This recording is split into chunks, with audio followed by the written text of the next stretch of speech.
ayun na nga mga kaibigan. Buti wala nag-react doon. When kwento pa butters. So yun na nga. Navi dito banning out that Team OG banning out that Night Stalker and the Darkseer. Well, for the side naman dito ng Navi, Trent and the Ember, pero they get themselves the Magnus. Dendy Magnus, General Magnus, who knows? Who knows? Either or. Pwede na maging Odipix si Azurai. Talaga ba? Ganun ba siya magsalita? I have no idea. But now, going back dun sa ating game 1, while we're still looking into the drafting phase, just a quick recap naman sa mga viewers na nanonood lang ngayon. Natus, Vincere, or Navi, not really having the best of time. Their laning phase was okay, but their transition out of that, going into the mid game to the late game, was very, very bad. I mean, Dendy had a lot of good plays, pero controlling at least Ana on the Dragonite, but the real problem was yung other 3 members nila didn't do as well as you want to. S4 was like 5-0 before siya na-shutdown na Navi. 5-0, less than 10 minutes pa yun, Ramdam na yung pagiging sore eyes mo, Pero ito. Tama ba? Ganun ba siya magsalita? Ganun siya. As Kuya Butters, bati naman daw dito from California, si Van de Quieros, 21. Pero Axe and the Earth Spirit. So medyo bruskuhan ng pili natin dito sa first 2 picks ng parehong team, Magnus, Tusk, and Axe plus Earth Spirit. So yun. So Natus, Vincere going out or putting out all the stops para lang mapakita na they're gonna be going for an aggressive laning phase and possibly even to the mid game, or yun nga, pagka nag-level 60 to Magnus, Rev Paul. Good. This is actually a pretty good setup for a position 1 Juggernaut or a position 2 Juggernaut. Since they do have the Magnus who can go either position 3 or position 2. So, yun na nga, kita-kita niya sobrang versatile or sobrang flexible ng first 2 picks dito ng teams. And tingnan natin dito kung anong pipiliin nila. Kumbaga, hindi pa naman sila naglalabas talaga dito ng mismong plano nila. So, still a lot of madami pang impormasyon ang hindi pa nalalaglag dito. Pero, ano daw ibig sabihin ng Azurai? Ganito po kasi yan. Sige, go lang. Si Azurai po, nung bata po siya, kinagat po siya ng aso. Ang sabi niya, aray. Tapos pinagdikit niya, aso, aray. Aso, aray. Azurai. O yun. When I was a young boy. Yun talaga yun. Hindi yun. Kumbaga, nanggaling yun kay IG ban site. Cringe. Basta guys, alam ko sa inyo, may mga panahon na back in the golden days of MMORPG, yung mga tipo na sobrang angas ng gusto nyong pangalan sa sarili nyo. Pinag-combine ko yung mga anime na ng pangalan na gusto ko. Nakaabot ako sa van site. May nag-refresh sa akin. Naging Azurai. Alam mo, yun na lang. Pangalan ko nga dati ng nung Ragnarok ako. Ano ba? Mega X. Patay. Tapos, level 35 yung swordsman kong yun. Ito tanong ko. Yung Mega, alam mo hanggang ngayon kung level niya. 35. Level 35 pa rin siya. Naiwan ko siya dun sa gitna ng gubat ng payon. Nagtayo na siya ng sarili niyang kubo doon. Inayos niya na, naglagay na siya ng bahay doon. Tapos, tuwing may dadaan na swordsman doon, huwag kang gagaya sa akin, anak. Wala akong nagawang tama sa buhay ko. Pero ito, question ko na lang pala. Yung Mega X na yun, may pangalan ka bang parang simula ka sa Small X, Big X, may dash, tapos yung pangalan gusto mo, tapos dash, Big X, Small X. Di ba yung gano'n? May gano'n dati. Meron gano'n. Basta yung mga design. May tayo sa gano'n.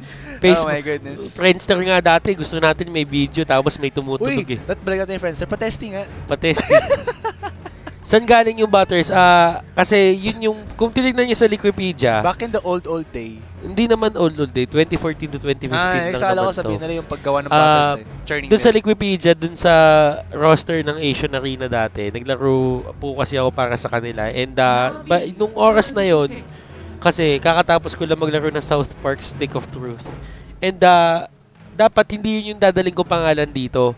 Sabi ni Denki, kunin mo na yan. Yan na yung pangalan mo dati. At least nasa Wikipedia ka na. O di sabi ko, sige, pwede naman. Makes sense. But let's get a little bit back sa drafting phase natin. Medyo na-side track tayo na onte. Pangalan lang yun. Pangalan naman yun. We have the Storm Spirit and Warlock Bandit for Navi. Warlock? Warlock. Tama naman na. Team OG the Ursa and the Lifestealer. And for the picks naman, Navi with the third transition into the Crystal Maiden.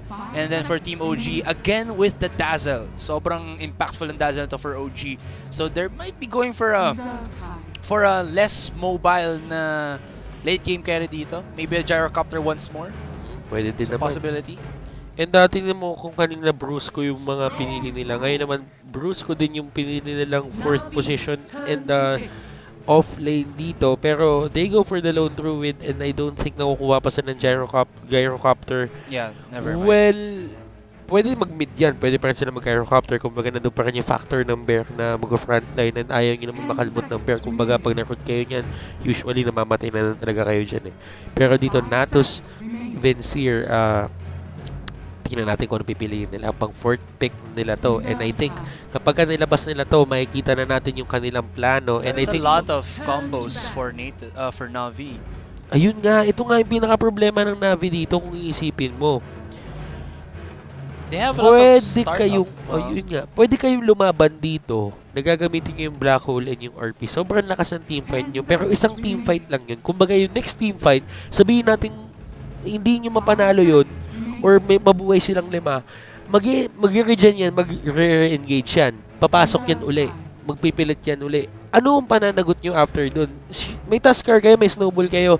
Pero kumbaga, 2 ultimates down kayo and na napakatagal ng cooldown yun pa kayo. Pero tingnan natin, tingin ko gagawin nila yung ginagawa ng Faces lagi na isang ulti lang yung gagamitin nila na ang pinipili nila Ice Magnus tapos Black na Faceless Void. Ang ginagawa nila RP muna na isa tapos next clash tsaka natin gagamitin yung Chronosphere or kung medyo magkaroon talaga ng situation na pwede na silang manalo or pwede na talaga silang kumuha ng isang sobrang laking objective, ginagamit na nila lahat tapos sila na lang yung umiiwas. So tingnan natin kung ano pipiliin ng Natus Vincere dito. They really have to go for, wow, Navi really wanting this composition to fly or to, you know, keep steam rolling, so banning out the silencer. Last pick really has to be somewhat of a heavy hitter or at least pa nag-transition sa late game, malakas ang hataw, pero Troll World pa rin ang gagawin nila. This could be dangerous because Team OG kanina nakatatlong halberd sila.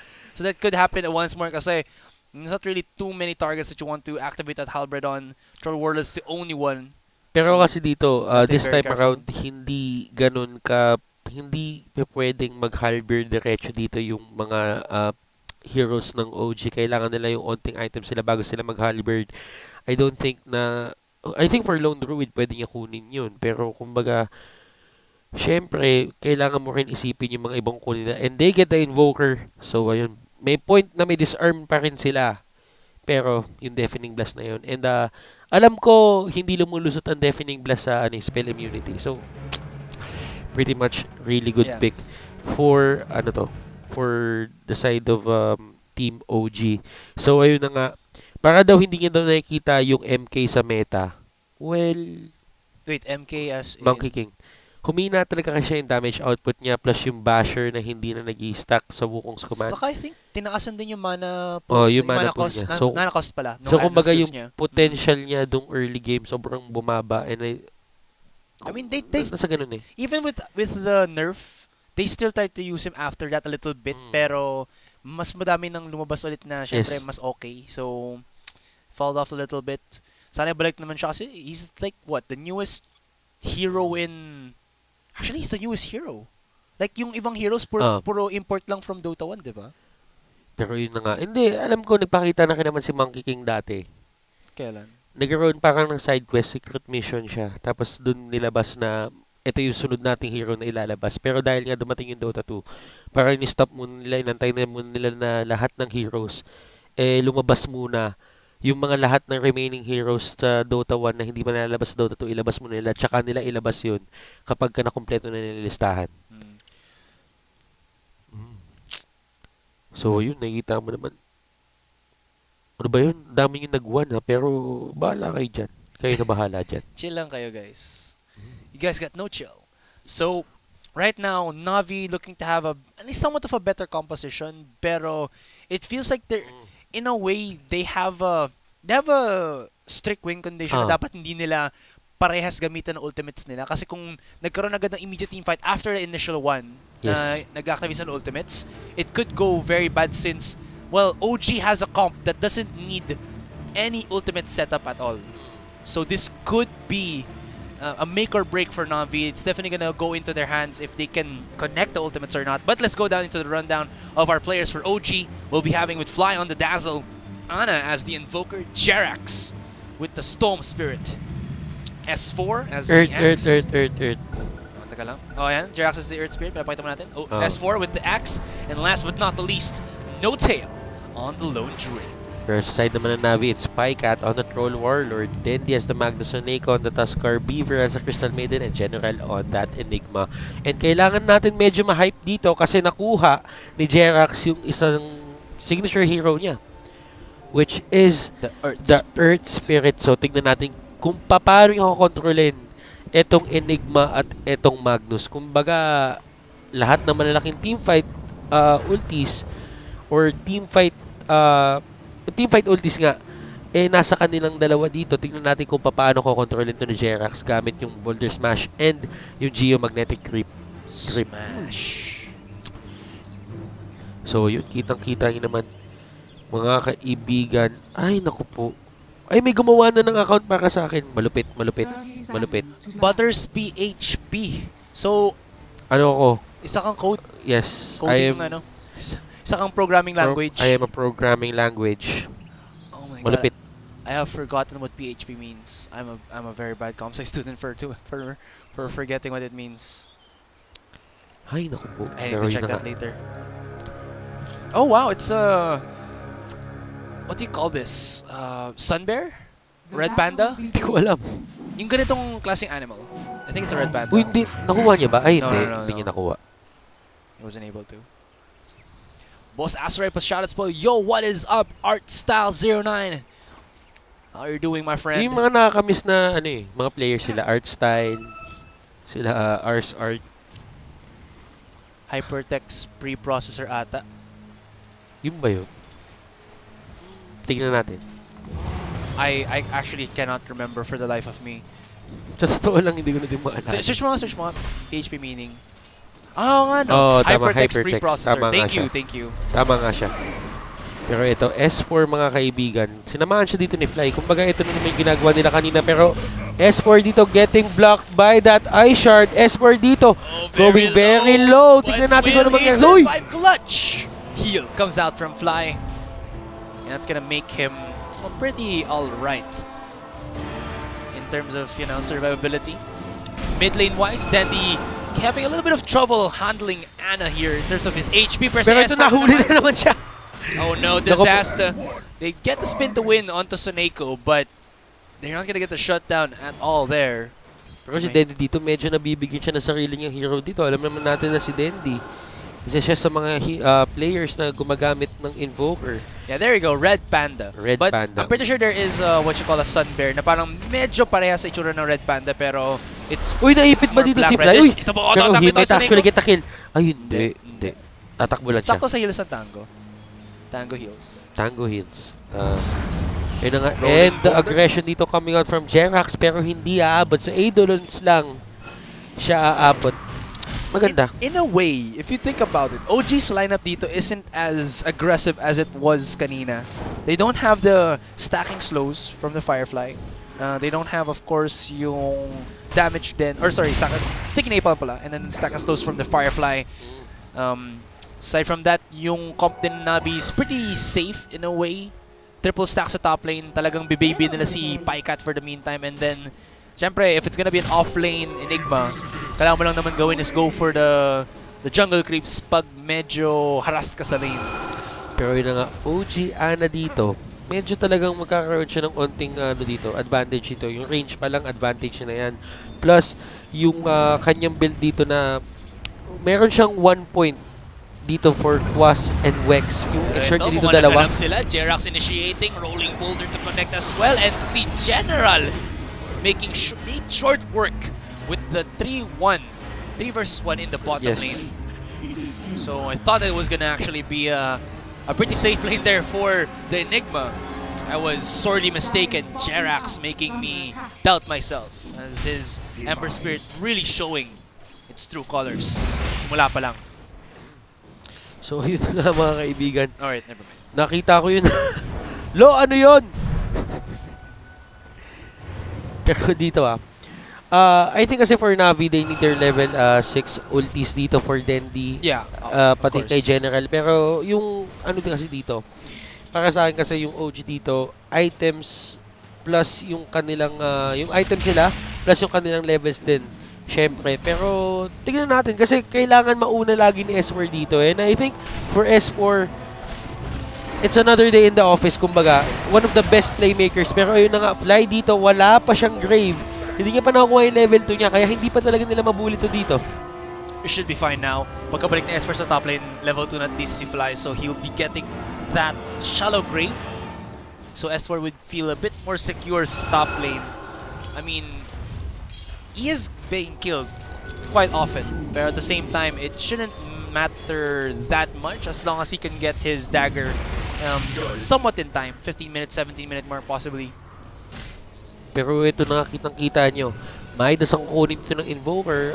Pretty basic, pretty common bit for an Invoker. Pero dito, there's the snowball. Ana is in a very bad spot. Pero but Ice Shard actually blocking the pathway. Hindi niya naipit. And that's not good. Naku. Medyo madaming, I don't know, a little bit of these itsy-bitsy mistakes from Navi could possibly transition into a, you know, into a snowball. Pero Ana dito mukhang siya yung tutumba, pero hindi. Nandun si Fly. Holding his hand. Si Shadow Wave. Holding his hand. Totally not ano. Totally not G. You can hold the brother's hand, man. It's fine. I mean, if Wolf can hear me, I did say to him that Wolf, you know, we could actually hold hands and it's not gonna be awkward. But he's just like, oh, no, it's awkward. Mga ganun siya sa akin. Sabi ko lang, no, it's bromance. Mga ganun ako. Alam mo, ayaw ni Wolf yun. Pinare-prepare niya kasi yung sarili niya para sa mga bagay na mangyayari sa kanya. Okay. Baka kasi, ano daw. Pero I mean, come on, I'm a chill guy. Pero ito, Invoker, kita-kita niyo naman nangyayari dito. And, pangit daw nung pagka-Ice Shard, sabi dito ni R-Style. And, parang offlane daw ang mid ni Dendi. Medyo mahirapan talaga si Dendi dito. I mean, how can you catch Ana as a not level 6 yet na Magnus? Pero ito, natingnan nyo naman yung nangyayari kay General dito, pare. Kasi kumbaga, kailangan talaga mga kaibigan. Pero ito na, the snowball dito will save him. Pero will it delay the inevitable? Yes, it will. So Neko dito mga kaibigan, pinipilit pa nilang hulihin. Pero, ayun na nga. What? Anong ginawa mo, bestie ko? Okay na. Nagkamali ako. Naangat yun. Pero Suneko dito getting caught out. The route is there. Sunstrike mga kaibigan. Pero the snowball. Di natunaw sa Sunstrike. Oh, nice timing onto the Ice Shards. Pero auto-attack meron dito ang OG. So it's gonna be an easy transition of kills for the green team. Navi starting to lose a little bit of control for the meantime. They still haven't gotten their ultimates just yet. And si Jerax nakahuli na onte. Pero... Ay, naku, hindi niya nakita na may haste. Nakahuli na onte. Kamusta na, Bateus? Okay lang naman ako kasi 3-1-1. It's all good in the hood. It's all good in the hood. Tatandaan niyo yan. Pero ito, nakita niyo. With the bot tier 1 being broken down by OG. Ito yung kalakasan ng lineup naman ng OG packet. Yeah. Kasi pwede talaga silang pwede silang mag-rotate gamit tong bear and they can take down the towers very quickly. Pero ito na nga, roar doon will be used and they are still forcing this. Ana mga kaibigan will get the last hit. Ang dami nila doon, hindi na nila na-deny. Maganda. Meron rin rev ball ngayon si Dendi, so this could be a little bit of a shining hope for Navi for the meantime. There's a lot of Eidolons into the bottom lane, so baka ito na yung this push na pwedeng gamitin ngayon no Enigma, pero hindi. Jerax just does a rolling boulder and clears them out. So yan, AJ Iborte, shoutout sa'yo. Mamaya na yung mga shoutouts. Focus muna tayo dito. Pero ito si Fly bumalik na dito sa taas. Babysit niya na dito uli si S4. And S4 medyo nabigyan siya dito, kumbaga yung vision, in terms of vision palang kitang-kita yung mga plano niyang gawin dito kapag wala siya sa lane, kapag pumipwesto siya para maka-asap ng XP. Snowball on Ana. This is a 3v1 situation as of the moment. Nobody responding. Wala silang vision. He got that ghost walk. He got the swag out. Wala nga silang appearance or dust of appearance to spot out. Sentry ward, wala din. Yun ang naging problema nila. Kumbaga pa pwede naman eh. Pero tignan mo yung ginagawa dito ng Aksa. 1,700 yung gold niya dito. And tamang ring lang. Kumbaga poor man shield, ring. Dagdagan niya lang yung lane sustain niya dito para hindi siya gaano mabuli na itong Troll Warlord. And I think that is a good itemization for that axe. Kasi pwede ka mag-dagger dito agad eh. Pwede sabihin ng mga viewers natin or tayo mismo na sana dinagger mo na lang para may teamfight capability na kayo. Pero ang problema kasi doon, syempre papasok ka. Pagka pumasok ka, after nung plus armor na ibibigay sa'yo na itong call, ano yung pang sustain mo? Ano yung stats na pang babackup mo dun sa pagiging aggressive mo? Wala. Mamamatay ka lang din. Kumbaga, kailangan mo lang din mag-isip kung paano ka mabubuhay after mo pumasok. Yeah, plus in the meantime din naman, I mean, S4 doesn't really need to go over aggressive. Nandito naman si Jerax to go for the ganks. Plus, like you said, he needs the survivability and he doesn't need the dagger as of the moment. So, you know, just go for the what's safe and what will transition you into a better stats in the team fight.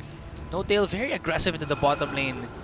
He's gonna be accompanied by his pet panda or red panda as they try to take down the second tier tower sa ating ilaliman na base or ilaliman na linya ng Navi. Pero yun nakakitang-kita nyo naman dito na meron daw si Dazzle eh. Pero kasi kung isipin mo, hindi ka rin naman talaga ano eh. Hindi ka yung axe na to, pwede natin sabihin priority din siya ng Dazzle ngayon. Pero kumbaga, once na nagkaroon ng ano eh, once na nagkaroon ng onting initiation ka na hindi ka abot ng hold that thought. Uy, pero yun, hold that thought. Ito na. I-initiate upon nila ngayon si S4, pero there's Jerax, there's a Sunstrike! Two-man Sunstrike comes out from Ana, but there's a Savior Snowball for Soneko, pero that's only gonna prolong his life for a couple of seconds, and here comes Jerax into the sideline. S4 chasing him down. Can he actually go for sa hapon, my bang! Down, and S4 gets himself the double kill. I mean, hirap na hirap siya kanina, pero OG baited out, and now S4 in the driver's seat in the top lane, while Ana sa mid lane, chill lang siya. Chill lang siya. Got that swag strike. Alam mo yung ano eh, biyaya ng isang invoker eh. Yeah. Pwede kang magkaroon ng ano, ng isang presensya sa buong mapa gamit yung mga skill mo na hindi mo kailangan umalis. Hindi na dapat Sunstrike tawag dyan eh. It's the Swag Strike. Swag Strike. Pero the Red Panda baiting in Paikat. 4 na members ng OG ang nasa top lane ngayon. Tignan mo yung ginagawa dito ng OG, hindi nila binibigyan ng ano. Pero nandun na nga Messi. Hindi nila binibigyan dito parang Azuray na panahon. Hindi nila binibigyan dito yung Navi ng panahon para huminga. Lahat talaga ng gagawin nila dito, pinipilit nila na lumaban yung Navi. Alam nila yung Navi dito, kailangan pa nila yung ulti sila. Well, may ulti sila dito, pero kasi kailangan mo pa ng onting items para ma-initiate yun ng maayos. Kumbaga, RP, tapos may black hole ka, kailangan mo i-position yung sarili mo na maayos. Yeah, and this could be the trouble for Navi kasi may nakita ko before na MSS built an off-lane Enigma na wala siyang dagger for like for what? 20-30 minutes. Ang inunin niya muna is like Drum of Endurance and maybe a Solar Crest, I think. I could be wrong, pero parang ganun yung ginawa niya. What? Boy, pero ano ginawa ni Soneko doon? Medyo nabaliw siya. Ay, hindi. Alam ko na, ginugo siya eh. Tapos sinaantay na lang doon. Dinala na lang ni Swag Booker doon. Alright. I get it. Ito yung ginagawa nila. Takot na takot mga kaibigan. Pero yun nga. Yung sasabi ko pala kaya, yun tungkol sa MSS story is, kung gano'n na magiging item build dito ng Enigma, I mean, that's gonna give him a lot of survivability, yes. Pero, I think yung power talaga of having a dagger black hole would be much uninterpreted or much unutilized. Pero Jerax, very aggressive, activating the Magnetize already onto Dendy as well as, well, Beaver dito. He is actually going pero ito na, ginamit na nila yun. Niya po yung RP, and Jerax is still alive. Does have shallow grave. Sunstrike, Swag Strike comes out from Ana. Pero eto na Suneko. That is a position 2 for a support. Oy, pero the two-man Slam goal! Jamma, Dunk Master Axe goes in aggressive and makes it a 2-for-1 trade. Much worth, much wow. Such worth, much wow. Such worth, much wow. And alam mo hindi such worth, much wow doon? Yung RP. Ginamit mo kay Jerax para mamatay siya. Well, napatay niyo siya pero dumating lang sa panahon na sobrang extended lang talaga ng teamfight. Hindi yun naman siya napatay mismo din sa RP. Hay nako. Hay nako mga kaibigan. Ay, na-Q. Napakahirap nito buhay natin dito. OG dito, 9-3 ang score. Navi. Medyo nalalamangan sila dito. Kailangan nila humanap ng lunas sa ginagawa dito ng OG. Kung hindi nila hanapan ng lunas to, I think this is going to be a 2-0 for the side of OG. Magaling. 6,000 gold lead. 14 minutes in pa lang tayo. 9-3 ang ating scoreline. And checking the net worth, nakikita nyo ngayon that the highest rate or highest net worth na member ng Navi is gonna be the Troll Warrior with only 5-4. Ang sumusunod sa kanya, or at least ang nasa taas niya ngayon, is 1,000 ahead, which is No Tail. And Ana, who is, well, on the highest end of the spectrum, 8,600. This is not a good measure at all for Navi. Lalo na, I think at the meantime, wala pa lang dagger. Again, si Dandy plus yung Enigma. Ayun na nga. This is just measures of, well, how Navi do have the power, pero para may kulang pa to make it more pero dito optimized. Sila Suneko, nagtatakbo na sila. Mag-alam nila dito pumipersa na yung OG. And eto na nga, Beaver dito getting caught out. Poor Crystal Maiden. Tignan mo yung damage ng Invoker doon. Gubuhit. Napapaawit sa guhit. Awit na awit. And eto na nga, kumbaga kasi dito, isa sa mga malalakas na capabilities nitong draft, nitong Team OG is yung pushing talaga nila. Kumbaga, in terms of pushing, meron silang Lone Druid, meron silang Invoker, meron silang Axe na kaya bumakot dito sa mga kalaban nila. So talaga yung pushing capabilities nila dito, sobrang solid. Ano na natapos natin? Ano po tinapos nyo? Comsci ka, di ba? Yapi. Ako, Ikaw. OJT pa lang ako ng IT. Tamang sakto. Tamang sakto. Sakto lang. Sobrang tama na yun. Paikat. Asan? Well, at least siguro ang silver lining dito for Navi, even though Paikat is on the receiving end of being low on the net worth. Wait lang muna, freezing field from Beaver, pero No Tail actually taking little bits of damage. He will get taken down. Where is OG for the response? They are somewhere across the map. And at least they do get the shutdown onto No Tail. That's pretty good here for the side of Navi. Pero if he has bought his Sacred Relic, at least hindi na walan ng pera doon in a way si No Tail. Or has he bought it? I'm not sure. Boss Direct, pwede pala pa-item check na tayo. Item check na tayo. Item check. Oy, pero ito, the Sunstrike will connect. Nice combo from Jerax himself. Boss Patterson, sa palagay mo, ba't bumalik yung Bear? Kasi, ito yung range niya, nagbago eh. Nagbago na yung talents niya, pati yung range niya mismo. So, talagang maninibago na tayo lahat sa kanya ngayon. And there are some changes na nangyari pa. Alam ko, sa Hurricane Pike, I think. Well, tignan natin yung talent niya direct, yung LD. Nakalimutan ko na eh, pero alam ko, ayan o, kumbaga, hindi na siya yung kasing solid dati na yung Rabbit niya na bago na din. Tapos dumating yung point na hindi na siya ganun ka-solid dati. Sabihin na lang natin na ganun. I forgot kasi ngayon, yung figures eh. Pero yung figures yung tama. Ngayon kasi, mas naging effective na talaga yung Bear. So, titignan ko mamaya kung bakit. Pero ngayon kasi... Sali natin yan sa patch analysis. Sa patch analysis yun. Para na dyan sila Wolf saka si Chips Warley. Hindi, nakalimutan ko lang. Pero alam ko sobrang drastic talaga nung... Sobrang parang binurn to the ground talaga yung capability nung sa mismong hero. Kaya bumalik uli dun sa Bear. Yun talaga yung pinaka nangyari dun eh. Nakalimutan ko na yung ano, dami ko ding sobrang lain na pero ayun na nga mga kaibigan. Paikat dito! Nasipa si Paikat! Sinepak na crowd! Pero ito na, nagtatakbo na sila dito. The Silence Beaver dito getting caught out with that tornado as well as Suneko. Snowball, pero that's just a snowball into the death pit as S4 will block their pathway to exit out. And the only remaining member, the Tuskar, dadaktakan dito ni S4, and that's gonna be a 3-0 for OG. Navi, they are playing like a headless chicken. Not knowing which direction they will go, not knowing what they will do. And OG definitely in the driver's seat. 14-4 ang kanilang kill scoreline ngayon. And the scary thing here is, it's all OG just doing these setups by Jerax, and everybody just follows through.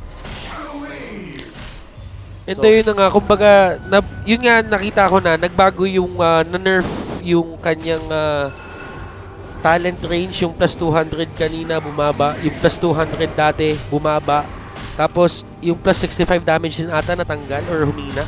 Tingnan ko. Tingnan natin kung ano nangyayari sa kanya ngayon, pero yun na nga. Sige, ako muna bahala dito, bestie ko, habang dina-double check mo yan para masagot mo ng maayos ang ating mga kabarangay. Sa mga nagkatrabaho, ba't namin kayo tatawag na kabarangay, guys? Meron tayong group na tawag ay Barangay Mineski. Nandun lahat ng mga Mineski peeps. You can join the group at fb.com/group/esports-pinas. Ayun na nga, plus 50 damage and lang muna, Navi, mahahanap na si Notail, Rev Ball. Uy, pero hindi na-dodge! Medyo greedy. Pero here comes the Sunstrike, dunking in onto Paikat. Actually, that was Dendy rather. Rolling boulder from Jerax. And the root will not connect. Or not root. Uy, pero nahuli dito. Stunid ka, boy. And ito na naman si Bieber, mga kaibigan. Trip niya talaga mamatay sa punuan. Well, they tried to believe. But OG just running rampant. They are having the time of their lives. Delicious. And the beautiful plays coming out from the Dream Pero ito hindi pa natin nakikita. Nakita na ba natin yung black hole? Parang walang black hole. Wala pa. Hindi pa niya ata kinukuha eh. Naka-green naman pero pakiramdam ko hindi talaga. May bayad gamitin. Hindi pa gamit. OG, sobrang batak nila ngayon. Kasi aside sa performance nila for now, they have actually been, nakita mo ba yung post ni Eric, Eruption Thai? Yung titrain niya yung OG sa bodybuilding. So, hindi lang sila magiging matcha sa game. Magiging matcha rin sa out of game. Oo, pero ito, Dendy. Kinaladkad yung bear, mga kaibigan. Pero the tornado is there. Tignan natin dito. EMP will connect. Wala silang kamana-mana dito. They will use the strike. Sobrang kunat ng Red Panda. May shallow grave pa just to boot.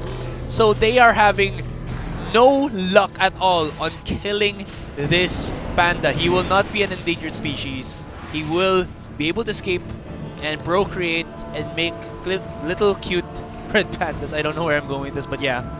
Basta red panda. Basta red panda. Yun na yun. They survive. Hashtag red panda. Hashtag red panda. Yun na nga mga kaibigan. Pero eto tornado talaga yung pinaka naging problema. Look at the net worth. Parang Asoray. I don't want to look at it anymore. Kumbaga, dami ng likes. Lamon na lamon. Kumbaga, yung position 1 nyo, pantay lang ng position 3 nila. Ganun ba kahirap ang ekonomiya sa inyo? Mano. Ganun kahirap.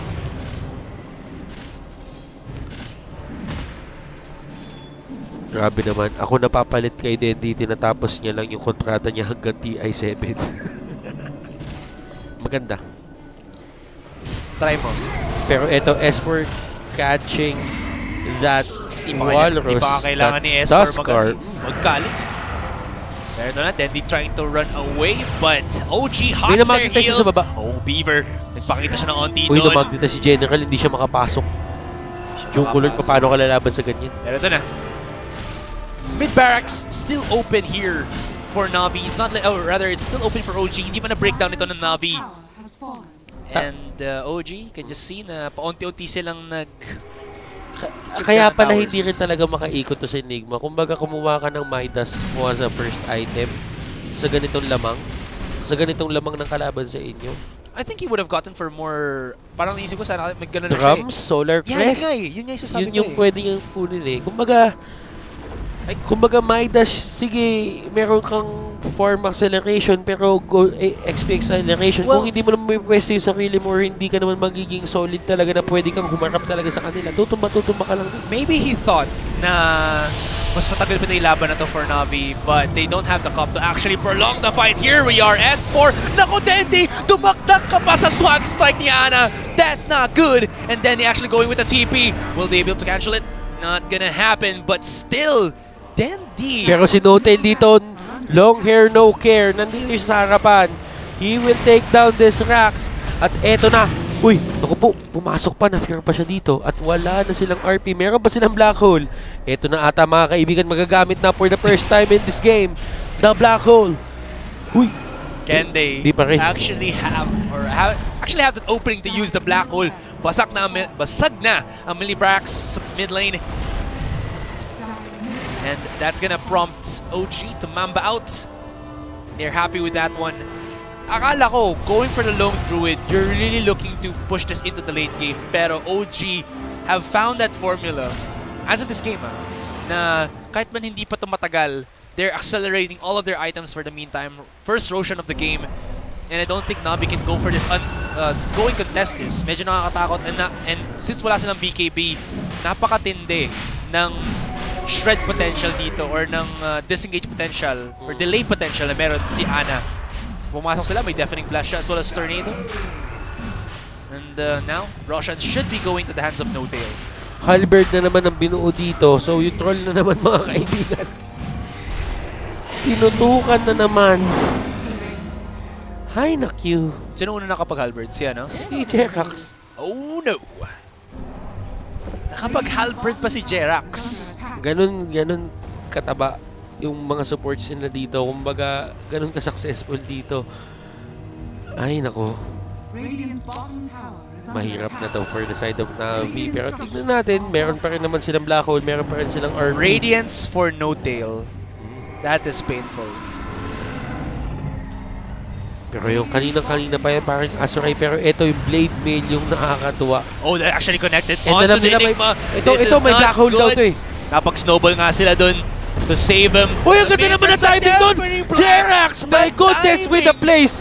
The timing from Ana as well. Ito na po si S4, nakapagtaktak pa ng isang Sunstrike ngayon si Ana. And they are both godlike.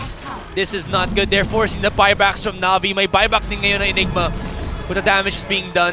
The barracks. Ana going aggressive. Nakapag ghost walk pa siya. There's gonna be the dust of appearance to actually spot him out. Pero OG are ready to go in and save their mid laner kung mag-aggressive bandito ng Navi. And the barracks is being hit upon. Binibait out lang dito ng OG and they mamba out or they escape the base. So, mission accomplished. Yun lang ang habol pala nila. To be able to force out the buybacks and go away agad. Alam nila nasa kanila lamang dito. Alam nila kaya nila lumaban. Pero kasi, nirespeto na pa rin nila na may RP at may Black Hole tong Navi. Yun yung pinaka makapagbaliktad nito ng larong to. And kung magbigay sila ngayon ng lead, kumbaga yung streak nasa kanila, yung kill advantage sa kanila.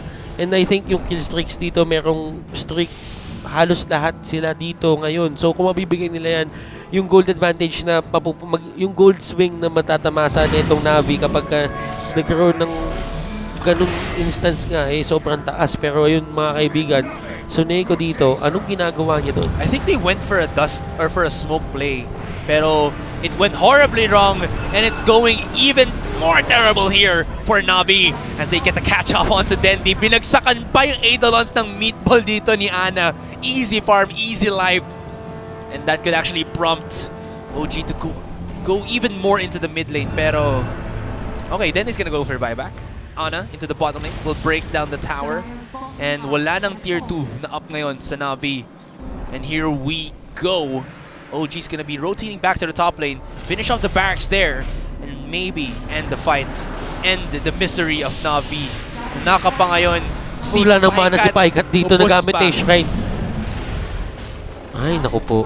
It's a little bit of a disaster here. Actually, not a little bit. Ito na nag-fortify na sila, so ibig sabihin, ito na yung defensive na samurai na talaga to. Ana's just blinking or dagging in and out. I don't know if you can actually call that a term, pero it's a thing. He is fearless as of this moment. Every single ultimates for every single player is up. It's up to Navi to actually get a rev ball into a black hole or black hole rev ball. I don't care anymore what happens. They have to hit something unless they want OG to destroy every single barracks, every single structure that they have in their base. The Red Panda. Pero grabe dito talaga si Ana, pumapasok walang talaga. katakot-takot. May EMP pa siya ni Sonico. Pero okay, meron pa akong isa. So round 2 tayo. Yung skewer mo medyo mamaya pa. Pero si Ana dito naku nahuli siya. Hindi, wala siyang katakot-takot. Meron si S4 nandyan lang. Meron siyang dagger. Pag nag-go aggressive sila, he can just go in, go for the Berserker's Call, and get a good startup for OG. Nakakalungkot daw panoodin ng dating top team. Well, hindi na kasi pa kayo roster. So, rosters dito. So, the dream team not complete. The dream team is not complete. Yung kumbaga yung kahit nga yung El Clasico matchup natin dati, Alliance Navi. Wala na. Hindi na ganun. S4, nakahuli pa siya ng isang Magnus dito. And Pika trying to fight. Ito na ata mga kaibigan, hinahanap nila. Aegis! Uy! Hindi pa rin napapop. Nag-grave siya dito. Shallow grave, Ana so low! Oy, naku po. They finally pop it.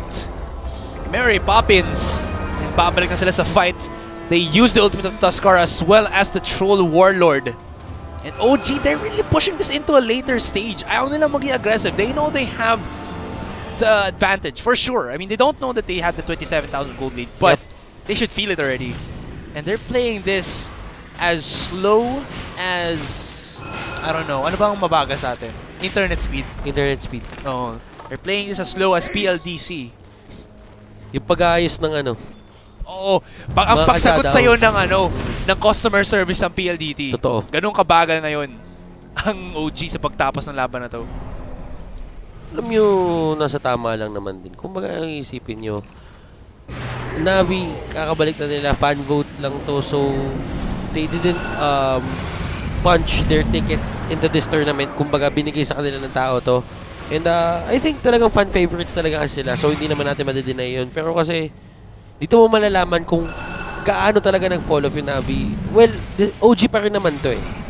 Pero kasi, wala, nakakalungkot nga lang din. Still, it's a good experience for Navi. Every single tournament that you can join yourselves in, but S4 gets himself a Pika and the force out na yung ultimate. There's gonna be the setup. Two-man Red Ball comes out. Ito na ata yung hinahanap nila. Ayun na nga sinasabi natin. Disaster. Nagkaroon na pala ng dagger dito si Dendi, and he activates it, keeping Navi alive. Pero Tail dito sinusubukan niya tumakbo. Snowball, abot ba? Hindi. Nandun siya sa likod. The Frostbite will be there kahit nag-fear pa yan. Hindi siya makakatakas dito. Yung Bear, pinagsusuntok. Pinagtripan. 300 extra gold for the side of Navi. At wala tayong fight recap. Ayun, pakita nga po ng fight recap, boss. Boss direct. 21,600. 704 ang net worth lead nila dito. So, 6K. Papa. Nakuha nila. Malaki-laki na rin. Oo, malaki-laki na rin. 6K nakuha nila dun sa laban na yun. Pinsan daw ni Jules yung 909-3588-2281. Pero ito na, si S4 nakahuli ng isang Sonico. They're chasing them down. Goes in onto Pika. Pero teka, this is just the S4.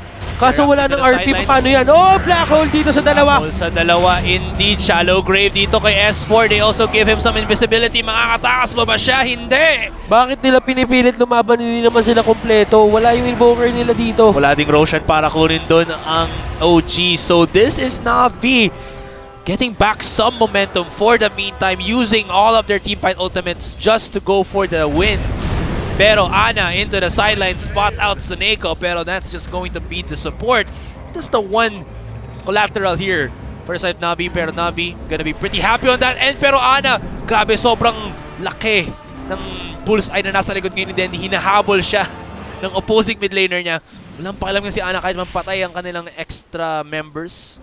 But he's gonna be a little bit defensive now. Huwag mo na siya maging uberly over-aggressive kasi kung ginawa man niya yun, it could spell a little bit of disaster here for OG That's an 18,000 gold lead, but you have to note, kaya pa mataas ang gold lead, if you do have a opponent that does have the teamfight prowess, you still have to respect them. So yun na nga, kitang-kita nyo naman dito na kailangan mo parang respetuhin. At eto na nga, may RP na uli yung Magnus dito, so pwede na sila uli lumaban. Ang problema, wala naman silang black hole. So ibig sabihin, magkamali lang, may isang chance lang sila. Pag si Dendy dito, bigla siyang tumalong. One chance. Wala na. Diba yung sasabi ni, ni Eminem? Isang pagkakataon na lang ang meron sila dito. There's a pushing line for OG. 2 in the top lane, 1 in the mid, and 2 somewhat in the bottom lane. So baka they're trying to at least spread themselves out and create, obviously try to create that lane or that wave equilibrium in their favor para nagpo-push sa lahat. So Navi might be forced to actually rotate a little bit into the side lanes para lang i-deal yung mga creeps na nagpo-push dito. Yes, at ito na nga. Kitang-kita nyo naman dito. Babalik ang OG na naman dito. Alam nilang walang black hole. Tingin ko alam naman nilang na may RP na dito. Posible naman yun. Pero yun, isang kalmot. Tanggal ang yamot. Nawala. Nawala na yung tower dito. So, ibig sabihin, paano nila kakalabanin to? Sunstrike, they will spot out Beaver. Ganong tagal na lang para lumabas ang black hole ni Enigma. Ayun na, meron na siya ulit black hole. Okay, there you go. Kailangan yung parang respetuhin. Ngayong high ground defense na ginagawa na itong Navi. Kailangan yung respetuhin sila. Kumbaga, sige, hindi sila nakakanabas ng mapa, pero nasa kanila pa rin yung superior team fight ultis. Unless mahuli nila dito yung Enigma kasi or yung Magnus sa isang call, paramdam ko hindi talaga eh. Pero I think naman, wala pa naman BKB dito si Dendy, pati yung si General. So, if hindi mahuli sa teamfight ults na to, si Ana, that could be enough, pero this could be disaster. Maganda to. Oh, this could be huge. Dendy with a 3-man RP! There's the follow-up black hole as well, and naubos lahat ng OG dito. Shallow grave onto Jerax, but that's not gonna be enough. And Dendy steals the Aegis of Immortal. OG, medyo nagkamali sila sa decision-making nila. Navi knowing what was up, and they get immediately bursted down. What the hell was that? Pero ayun na nga, kitang-kita nyo, Tier 1 Tower, tutumba pa lang. 35 minutes yung tinagal dito ng Tier 1 Tower sa mid lane. So, medyo malayo-layo ang kanilang aabutan dito. Tingnan mo, sinusubukan nila labanan to eh. Di pa push pa ba natin to sa isang Game 3? Kakayanin ba to? Ibalik ng OG. Medyo nagkakaroon na nga ng foothold ng Navi. 12,000 gold lead, but again, nakaskadi na rin dito si Troll eh. Medyo na siya. May cheese pa ngayon. Yung Troll Warlord. Ganda na pinapakita nila dito. Pycat. And the call is there. Medyo pinapasok niya sa loob dito. Oy, pero Dendy dito with the skewer out. Tignan natin kung mapipigilan nila dito. And Axe, nag-grave siya dito. Fly will activate the Shrine to survive. Beaver dito using the freezing field. S4 will go down. May mga buyback sila dito, so pwede sila lumaban. Pycat dito, tingnan mo, napakabilis yan. Napakabilis bumanat, Bestico. Pycat still unleashed. They're trying to initiate upon him. Magnetize. Pycat does activate the BKB, pero meron lockdown in with the Panda. They're trying to chase him down as much as possible. Pero may cheese. Kumain siya. Nabusog siya ng onti dito. Sunstrike will be connecting onto no one. And hinahabol nila with a vengeance ngayon yung Troll Warlord. He is way out of position, but he does wala ka ng keso, wala ka ng kahit ano, wala ka ng kampi. Chance, pero Deafening Blast na bringin ngayon ng Troll Warlord, and it looks like OG, they have found a little bit of momentum dito. Will they actually push into the mid lane? There's a buyback here for the Troll Warlord. 10,000 gold din na tayo, but that's not gonna be a lot. Here as of the moment. Mo, ito yung problema nila. Yes, may buyback dito ang may buyback dito si Troll. Ang wala, black hole. Meron ng RP dito pero wala pa silang black hole. Kanina naging sobrang successful nila kasi na-chain nila yung RP at yung black hole. So tingnan natin ngayon kung paano gagawin ng Navi to. OG are taking this too slow. They should go as aggressive as they can. Basag na ang top sa mid barracks ng Navi. Just go for the bot. Let the minions do or the creeps do the work. And then follow up from that. I think that's a good strat here for OG, but they're taking it very careful And sometimes, being careful can be your downfall. Oh, yun nga. Minsan sa sobrang pagiging, sobrang pagiging maingat mo, hindi mo napapansin na dun ka talaga. Pero ito na. Uy, pero yun. Will take down some of the mana dito ni Dendi. Glimmer Cape, I think, was activated sa kanya. Pero may Black Hole, may RP na. So, pwede sila lumaban dito. Ito na nga. Uy, pero din naman. Oh, uy, no! Po, 3-man RP. Diyos ko po, mga kaibigan. And the Black Hole is there. Pumasok pa dito yung Axe. Axelicious Papabol. And dito pa si Ana. Na uy, si Ana. Nandito pa siya. He's trying to do the best that he can. Pero hindi. Dazzle will try to exit out from the fight. And that's gonna be a 4-0 in favor of Na'Vi. Pero the problem here now is it too late to say sorry? Hindi. Is it too late that Na'Vi are getting all of these fights in their favor pero basag na ang barracks nila? Ito yung kailangan isipin ng Na'Vi dito eh. Kaya sila nagsasucceed talaga dito is high ground kasi nila yun. So talagang blind or hindi makikita or hindi sila magiging prepared. Hindi maging prepared ang OG doon para sa kanila. Pero once na sila na nag-siege, kailangan din nila isipin dito kung paano nila ayusin yan. Si Paikat dito, medyo nag-i-scale na siya. Yung scaling niya mas okay na dito kaysa kay LD. Pero kailangan natin tingnan kung anong pipiliin nila dito. We was activated onto the Red Panda. Pero na-silence. Buti naman na-silence. Silence nga siya. Nag-blade mill din pala yung Red Panda na to. But that's still not gonna stop Na'Vi from breaking down the barracks in the mid lane. This is going so horribly wrong for OG. Ang laki ng gold lead nila kanina. And Na'Vi, paunti-unti with every clash that's happening is, well, breaking or gap closing that 6,000, 7,000 gold at a time. Now we're Grabe down yung to just pinapakita ni 3,000. Dendy dito. Sa totoo lang si Dendy na talaga bumubuhat sa kanila eh.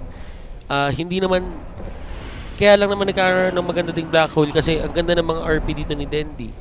And sobrang solid talaga ng pinapakita ni Dendy dito, parang Azuray. Ito na ang snap back to reality ng Na'Vi. They're showing that they're not just a team that has a name and has a Dendy. Or, well, they are, but it's still looking very good with General helping the mid or the position 2 star player of Na'Vi to show his wings and fly, soar high. Roshan shouldn't be up in a couple of minutes pa. And OG.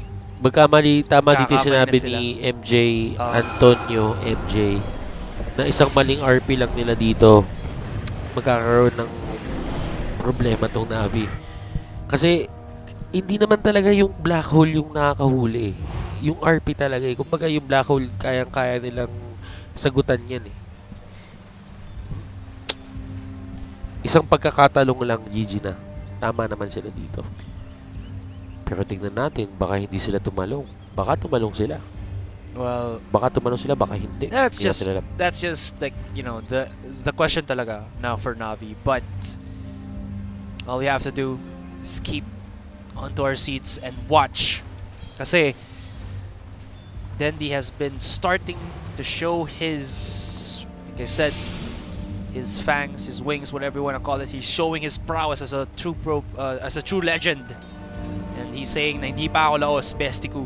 Hindi pa ako laos. Meron pa akong kaya ko pa buhatin yung team ko. Meron pa akong binubuga ngayon. Huwag nyo akong i-write out just yet. Pero dito mga kaibigan, kitang-kita nyo naman 25-19 ang score natin ngayon, 41 minutes into the game. Double damage rune na napulot dito ni Ana. And eto na ata, dito na nagsisimula yung dalawang rune yung lumalabas, di ba? Or hindi pa dito yung point na yun? Ayun, dalawang rune na nga yung lumalabas. Lincoln Sphere as well as the Solar Crest, or sorry, Lotus Orb for the Invoker dito. Aghanim's as well. Level 25 na siya. So, tama diba? Pag naka-Aghanim's ka sa level 25, you have that Deafening Blast na pag na AoE. Or is that not a thing anymore? Yung ano? Deafening Blast na pag pag level 25 ka na. Alam ko, ano yun eh. Pati nga ng talent direct. Ng Invoker. Unless he went for the spam ng ano. Spam ng Tornado. Tornado yung kinuha niya. Direct, pa-check po ng direct, talents. pa-check ng talent ng Invoker. Direct. Kaya na reading direct.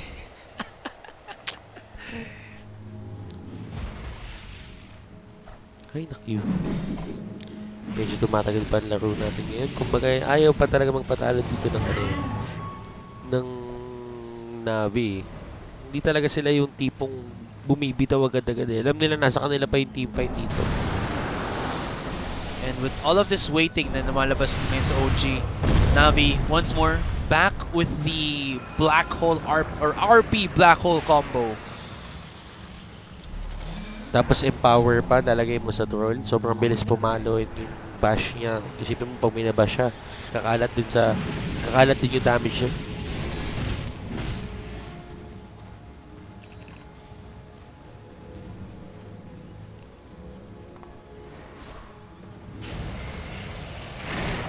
Pero yun na nga. Ano bubuhay na Invoker dito? Mag-Shiva sa ata siya eh. Pero Enigma dito with the refresher orbs. So, eto na. Nakapag-refresher pa siya. This is that point in the game where OG, I don't think they know what they want to do. Wala na silang correct or, paano sabihin to? Wala na silang clear mindset. Yes. Kung ano kailangan gawin nila. Their win condition has shifted from just getting pickoffs at a time with S4 in the front line to how the hell are we supposed to deal with Dendi plus a black hole plus a refresher into another black hole?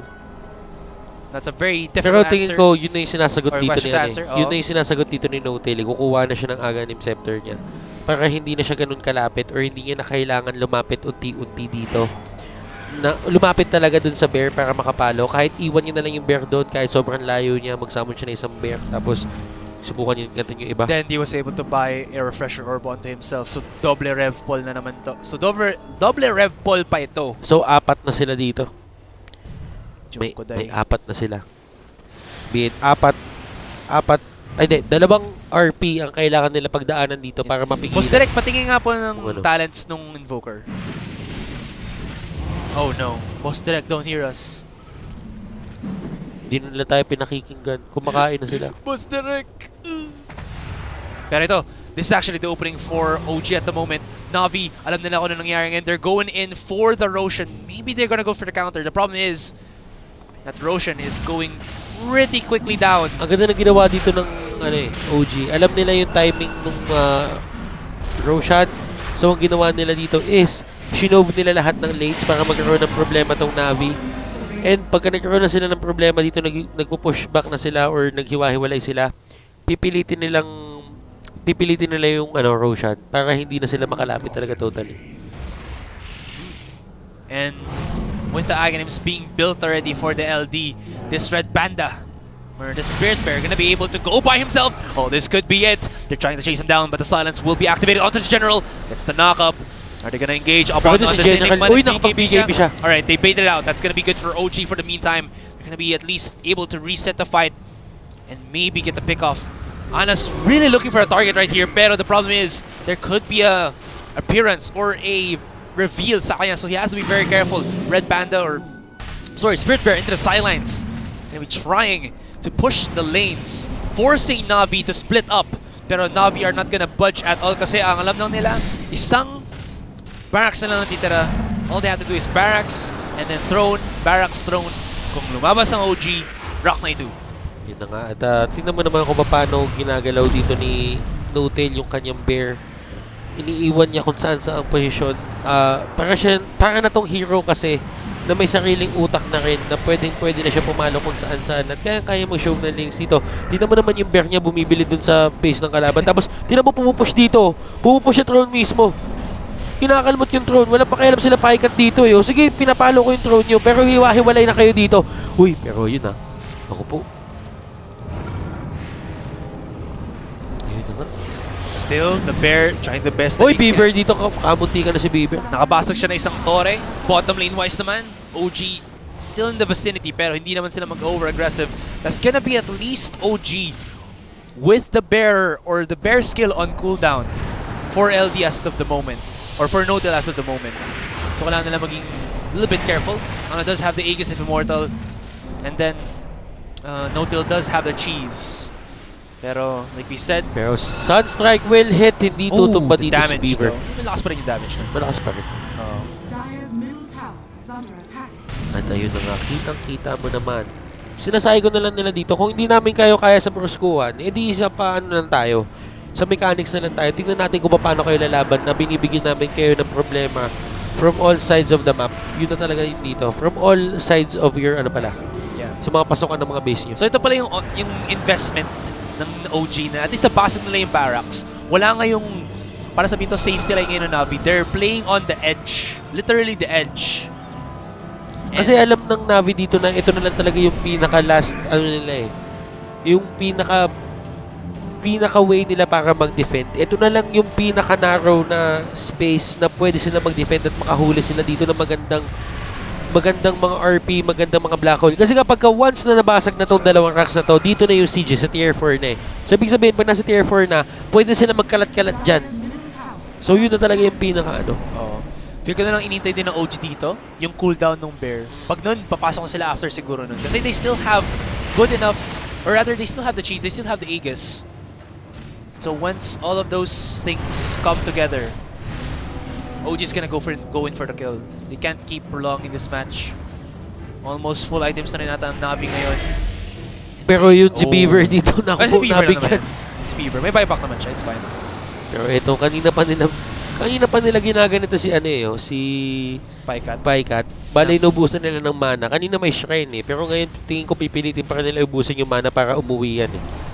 Sentry Ward right in the middle of that. Pero tignan mo na yung pagsuntukan mga. And the Sunstrike is there. General dito going in. Yung iShard dito, medyo mabablock sila. Pero eto na stun. The Radiance ngayon yung bear na yan, so he can cancel out the dagger in, or the dagger out of the Magnus, as well as, well, this Enigma. Magnetize, activated by Jerax. They're very split apart. Wala dito mahanap na combo. Pero tingnan mo yung ginagawa dito ni Ana. Tingnan mo yung ginagawa ni Ana dito. Just, uy, pero hindi tatama yung skewer ni Dendy. My goodness. Not good. Here comes initiated to the bottom lane. Ana trying to do the best they can. There's gonna be the snowball connecting as well to knock up onto the Invoker. There's gonna be at least a shallow grave into the backline. You do see the Panda actually trying to do the best they can. Nag-collapse na mga kaibigan. Nag-collapse na dito. Collapse one onto the barracks. So they get the damage. Oh my goodness. The shutdown nila si Dendy dito. He has no buyback. This is disastrous for Navi. There is a black hole at least, and well, the Troll Warlord's still alive. Onto na lang HP niya. But he is still fighting to the best that he can. Buyback immediately coming out from Troll Warlord. And Navi on the brink of destruction. Wala siyang aabutan. Brink of destruction. Wala maaabutan ngayon si General, but he still has the ultimate prime. Pero you throw mismo. The throne is exposed. Navi, what will you do? OG is breaking the base. 1/4 na lang ang HP ngayon ng throne. What can they do? Auto attacks coming in from the bear. Kailangan nilang patayin ito ngayon. Paikat, wala siyang chip damage. Tignan mo. Wala siyang empower. Yun yung problema. Pero hindi nila ma-clear to. And that is GG. GG. OG able to come back with Navi not knowing what happened. And, well, GG well played. I have no words. That was a glorious game coming out from Navi. Almost a comeback talaga. Almost. Pero, almost a comeback. Pero kasi talagang dun lang yung point na ano eh. Na sinabi nga natin na once talaga na makaabante dito yung OG dun sa tier 4, it's over for Navi. Kasi yun na lang talaga yung point na pwede nila i-take yung tower na yung racks, pwede nila i-take yun. Pero yun na lang yung nag-iisang sobrang liit na space para magkaroon sila ng way na mag-RP, ma-skewer in. Kumbaga yun na lang yung pinaka-last.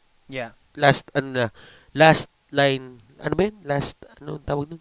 Last line of defense. Last line of defense na lang yung, yun na lang yung pinaka-effective na position. And nag-break bigla yung OG, nag-collapse yung kanilang game plan. Kumbaga, isa-isa sila nagkaroon ng problema. Na-control si Dendy. Actually, na-pick off si Dendy. Tapos si General pa nakapag-BKB na sobrang aga. So, yun yung naging, para sa akin, yun yung naging pinaka, yung masasabi mong, ay, GG na to. Yun na yun. Na-pick off si Dendy. Problema na, I think dun sa Navi, medyo matagal yung pagka-online nila sa laban. OG has already broken down 2 barracks lanes when they started to win the fights. So, ano yun yung investment na OG na parang nag-pay off in the end. Because of those 2 barracks, I think hindi na naging komportable ang Navi pushing outside. Yes. So, syempre they had to deal with the super minions. But aside from that, OG just got that, like you said, really nice pick off kay Dendy sa last, that's the last fight. May next game pa mga kaibigan that ano ba IG yun? versus IG CG. versus CG. It's Invictus Gaming versus Clutch Gaming. Hindi, Clutch Gaming Gamers. So, ayan. 12 pa yon mga besi. So, chill lang tayo dyan. Or I think baka bilisan nila kasi dapat itong game na to 9 o'clock magsa-start. Baka bilisan nila, hindi natin alam.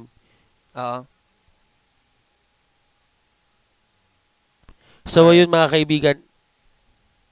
Lahat ng kinas natin doon is Group A. Lahat ng kinas natin ngayon is Group A, and yung Group B kapag natapos yon, magpo-proceed na tayo papasok ng IG versus CG. Yeah. Alright guys, so we'll be back later on. Hold on to your seats na lang para sa next laban ng Clutch Gamers. Matagal pa yan. Yeah, Clutch Gamers and Invictus Gaming. Tingnan natin ngayon kung mabilis ba siya or matagal. Depende na lang sa schedule natin ngayon. But again, thank you so much for watching. This is the Epicenter Season 2 2017 coverage of Minaski TV. That was the best of 3 match between OG and Navi. I'm Asaray. Kasama ko po ngayon Butters. and we're gonna be coming back with Kuya D and Wolf later on.